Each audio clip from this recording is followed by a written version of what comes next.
नमस्कार, बहुत स्वागत है आपका। आपके साथ मैं हूं जिया शर्मा। ये सीधा तस्वीरें आपको दिखाते हैं पश्चिम बंगाल के जलपाईगुड़ी की, जहां पर चुनावी रैली को संबोधित कर रहे हैं सीएम योगी आदित्यनाथ। थी, दंगे होते थे, पर्व और त्योहार शांतिपूर्ण ढंग से संपन्न नहीं हो पाते थे, व्यापक अराजकता थी, भ्रष्टाचार था, गरीबों को योजनाओं का लाभ नहीं मिलता था, विकास एकदम ठप पड़ गया था, विकास के पैमाने पर उत्तर प्रदेश पिछड़ गया था।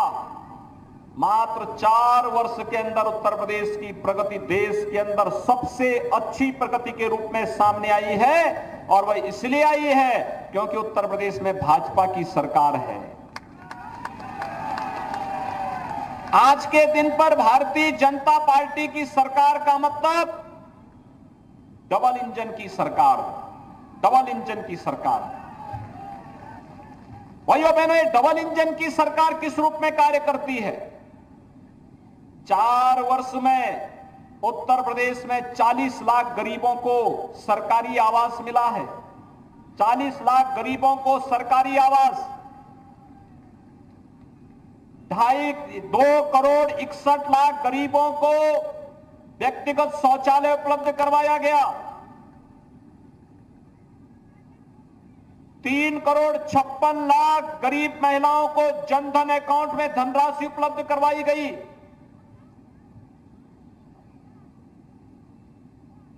1 करोड़ 38 लाख गरीब परिवारों को निःशुल्क विद्युत के कनेक्शन उपलब्ध करवाए गए। 1 करोड़ 57 लाख गरीबों को रसोई गैस के निःशुल्क कनेक्शन उपलब्ध कराए गए। और आज के दिन पर उत्तर प्रदेश के अंदर 16 करोड़ लोगों को वहां पे निःशुल्क राशन उपलब्ध करवाने का कार्य राज्य सरकार उपलब्ध करवा रही है। 4 लाख नौजवानों को सरकारी नौकरी, 1.5 करोड़ नौजवानों को प्राइवेट सेक्टर में उद्योग लगा करके नौकरी और रोजगार के साथ जोड़ने का कार्य हुआ। और आज 4 वर्ष में उत्तर प्रदेश की अर्थव्यवस्था दुगनी से अधिक आगे बढ़ी है, और उत्तर प्रदेश आज देश का नंबर 1 प्रदेश बनने की ओर अग्रसर हुआ है। भाइयों बहनों, ये कार्य जो आज उत्तर प्रदेश में हो रहा है, हुआ है, यही कार्य बंगाल में भी हो सकता है, बंगाल में भी हो सकता था। लेकिन बंगाल में पहले कांग्रेस ने रौंदा, फिर कम्युनिस्टों ने लूट खसोट की, और पिछले 10 वर्षों से टीएमसी ने तो यहां पे दंगा, अराजकता, गुंडागर्दी और भ्रष्टाचार की पराकाष्ठा को वहां तक पहुंचा दिया है जहां पर बंगाल के हर नौजवान के सामने पहचान का एक संकट खड़ा हुआ है। आज केंद्र की किसी भी योजना को ममता दीदी की सरकार, टीएमसी की सरकार बंगाल के अंदर लागू नहीं होने देती है। दीदी की सहानुभूति यहां के नौजवानों के साथ में नहीं है, यहां की महिलाओं के साथ में नहीं है, यहां के किसानों के साथ भी नहीं है, यहां के व्यापारियों के साथ भी नहीं है। दीदी को तो लड़ाने से ही फुर्सत नहीं है। उनकी सहानुभूति तो उन लोगों के साथ में है जो दंगा फसाद करते हैं। उनकी सहानुभूति उन लोगों के साथ में है जो मां दुर्गा की पूजा करने से रोकते हैं। उनकी सहानुभूति उनके साथ में जो मां लक्ष्मी की पूजा और मां सरस्वती की पूजा करने से रोकते हैं। और दीदी तो इस समय इतनी चिड़ी हुई है, इतनी नाराज है, या वो कह रही है कि जय श्री राम बोलोगे तो जेल में डाल देंगे।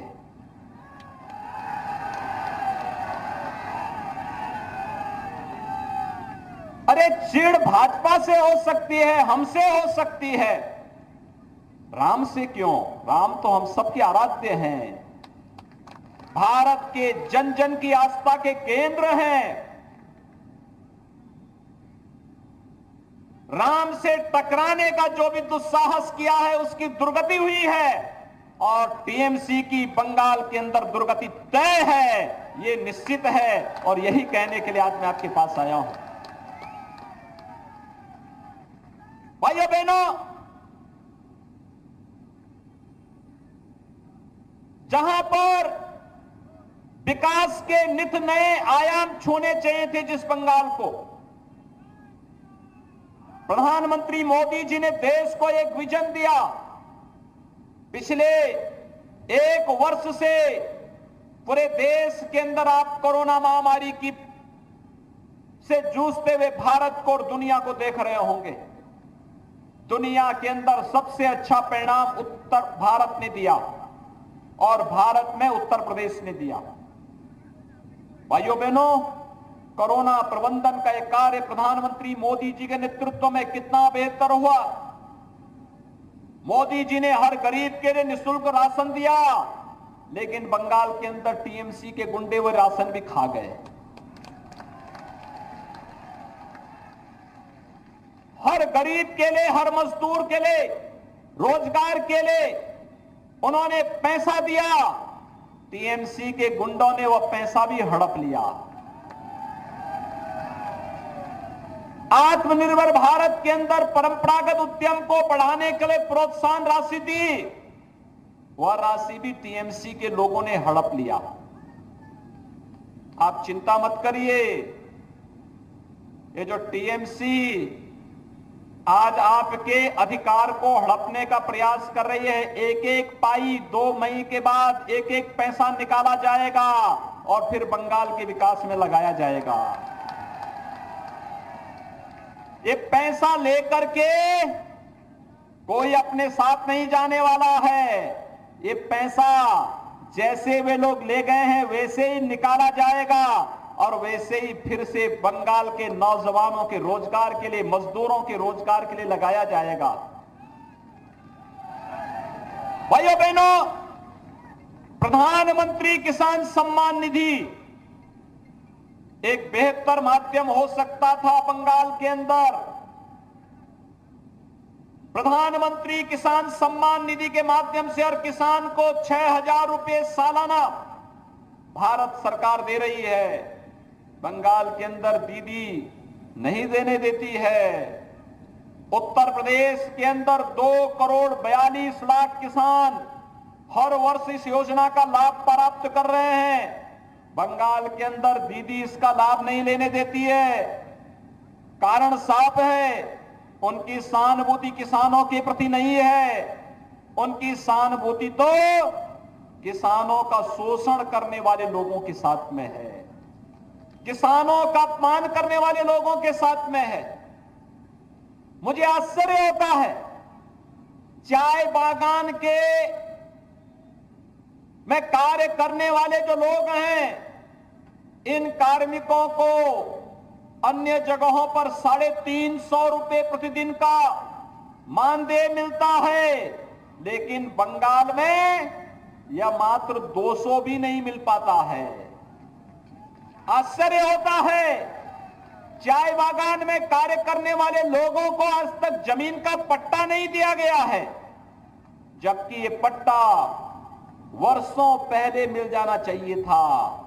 हम यही पूछना चाहते हैं, ममता दीदी से यही पूछना चाहते हैं, अपना गुस्सा प्रधानमंत्री मोदी जी पे मत उतारिए, अपना गुस्सा भाजपा पे मत उतारिए।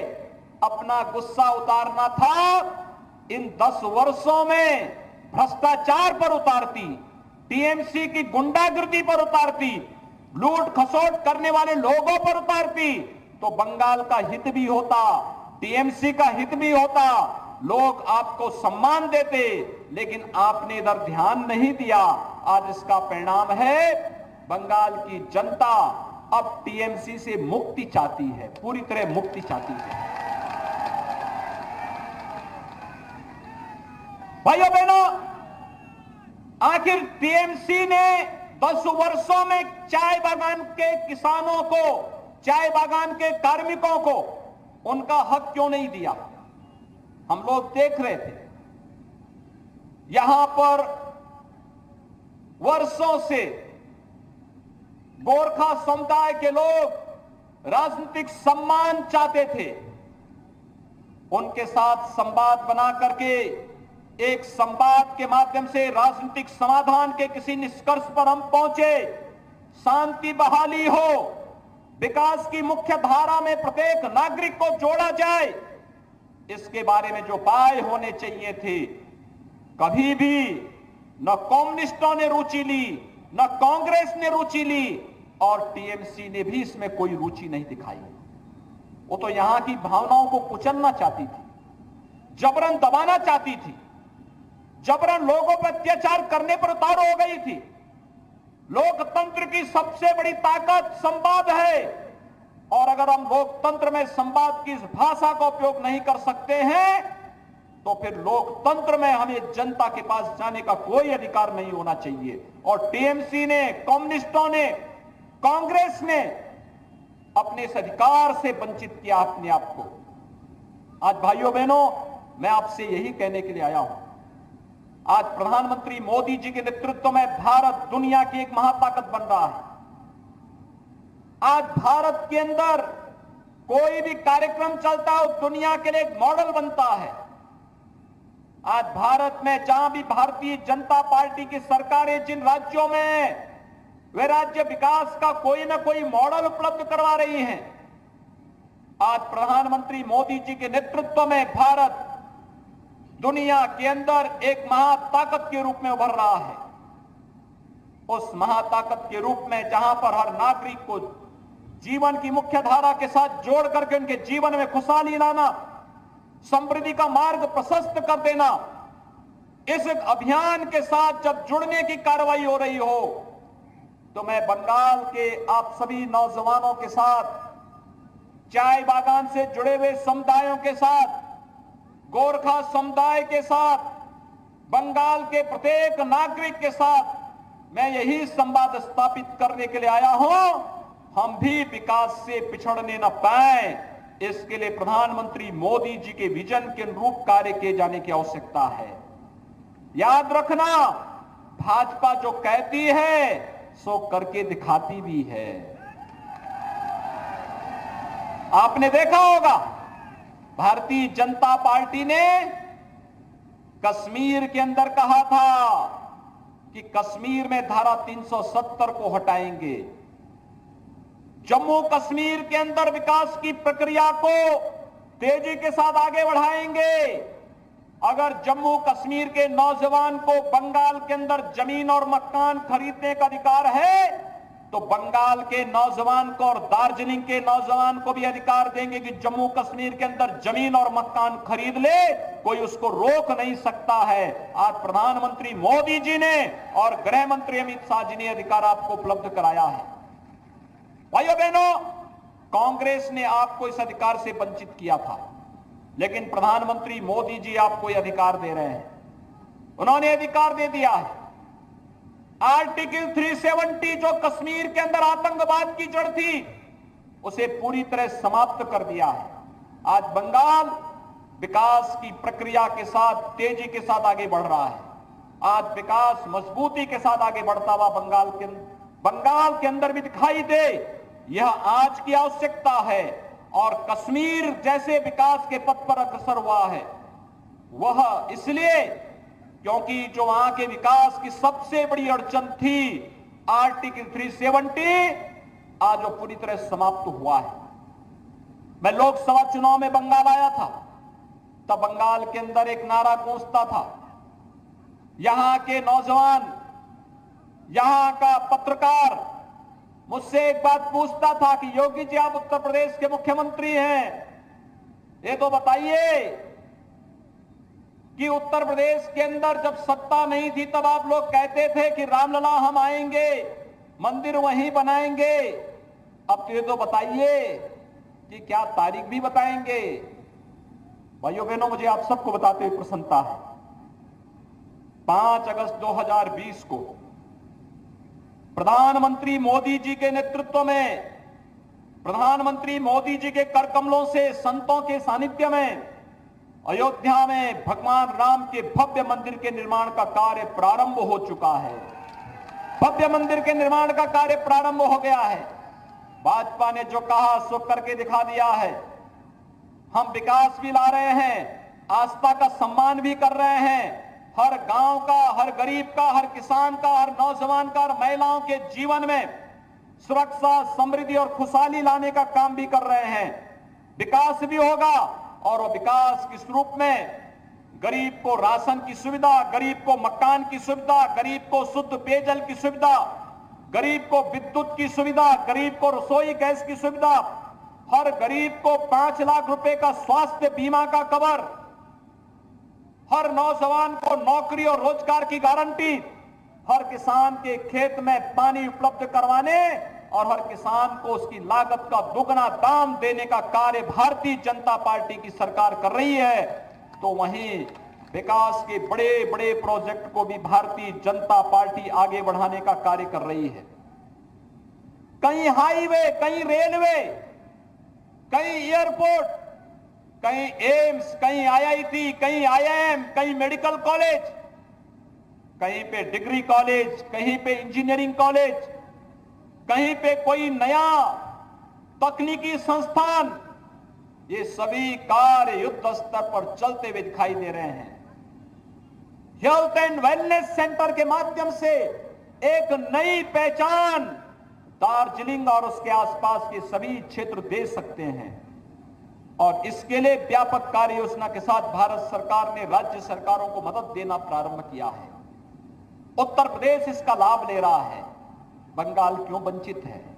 कारण है दीदी की रुचि नहीं है। ममता दीदी तो अगर विकास की बात करो तो चिढ़ जाती है। नौजवानों को रोजगार और नौकरी की बात करो तो दीदी को परेशानी होने लगती है। दुर्गा मां की पूजा करने की बात करो तो उनको नाराजगी होती है। वो तो कहती है कि नहीं, दुर्गा पूजा नहीं होने देंगे। वो अलग विषय है कि बंगाल के चुनाव ने दीदी को चंडी पूजा पाठ करने के लिए मजबूर कर दिया। यह है ताकत। लेकिन अगर वह अपने गुस्से को विकास पे नहीं उतारती, यहां के नौजवानों पर न उतारती, योजनाओं का लाभ यहां के नागरिकों को ईमानदारी के साथ देती, बंगाल में खुशहाली होती, हर तबका विकास के पथ पर आगे बढ़ता। लेकिन भाइयों बहनों, ये रुचि उन्होंने दिखाने का कार्य नहीं किया है और आज मैं आप सबको ये बताने के लिए, आश्वस्त करने के लिए आया हूं। भारतीय जनता पार्टी यहां पर चाय बागान के जो हमारे श्रमिक हैं, यहां के जो कर्मी हैं, कार्य करने वाले लोग हैं, इनके हितों को पूरी तरह प्रतिबद्ध है, इनके हितों को संरक्षण देने के लिए पूरी तरह प्रतिबद्ध है। भारतीय जनता पार्टी गोरखा समुदाय की समस्या का समाधान करके एक राजनीतिक समाधान निकालने का पूरी तरह पक्षधर है और भारतीय जनता पार्टी सेवक पुल को बनाने के लिए भी पूरी प्रतिबद्ध है। भारतीय जनता पार्टी की केंद्र सरकार इसके लिए पैसा देना चाहती है, लेकिन टीएमसी की ममता दीदी की सरकार पैसा नहीं लेना चाहती है।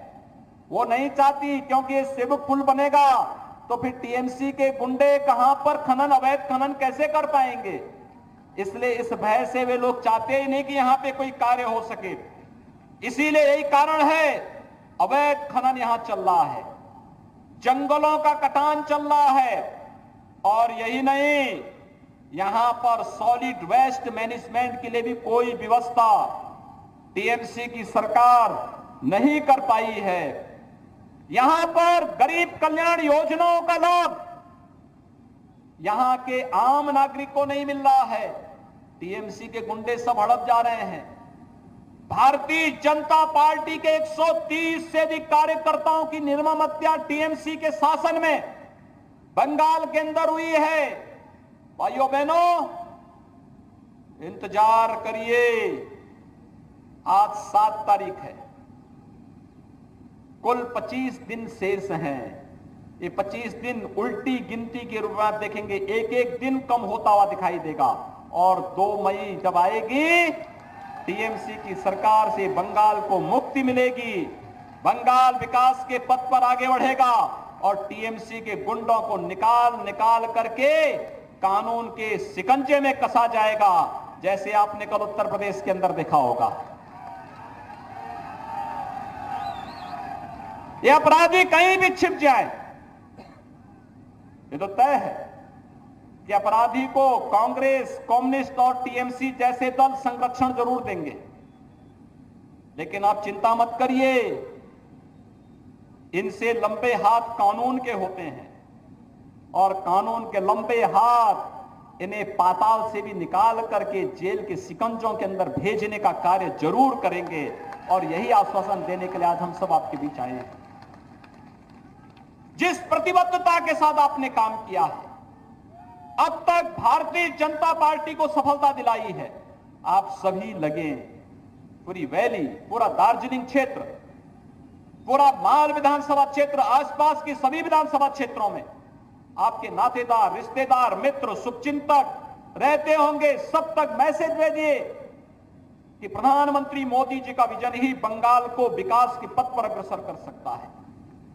प्रधानमंत्री मोदी जी बंगाल को विकास के पथ पर आगे बढ़ा करके देश के एक बड़ी अर्थव्यवस्था के रूप में उभार सकते हैं। बंगाल के नौजवानों का, बंगाल के किसानों का, बंगाल की महिलाओं का, बंगाल के हर तबके के लोगों के हितों का संरक्षण केवल और केवल प्रधानमंत्री मोदी जी के नेतृत्व में ही संभव हो सकता है। और उसी हित के संवर्धन के लिए, बंगाल के उन्नयन के लिए भारतीय जनता पार्टी के समर्थन में आप सबसे अपील करने के लिए आज मैं आपके बीच में यहां पर उपस्थित हुआ हूं। सोनार बांग्ला के सपने को साकार करने के लिए भारतीय जनता पार्टी ने श्री महेश बागे को अपने प्रत्याशी के रूप में आपके बीच में उतारा है।